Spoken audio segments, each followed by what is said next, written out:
Hi everyone, in front of me I've got Xiaomi Pad 6 and let me share with you how to change video resolution on this device. Let's start with opening the camera app, and first of all we have to change the mode to the video one. So let's tap on the video. If you can see the video in the middle and the red dot inside the shutter button, it means that for sure you're on the video mode.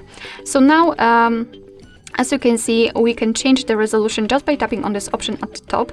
Currently we've got the 4K, we can change it to 720p and 1080. So I assume we've got three different options, but you can always unroll the top bar with the options, and here we've got the resolution. After tapping on it, you can see that we've got three different options, so depending which option is more comfortable for you, you can do it right here or simply open the settings and then tap on the option you want to apply. As you can see, it is immediately notified right here, which simply means that from now on your device will use the chosen resolution to record videos.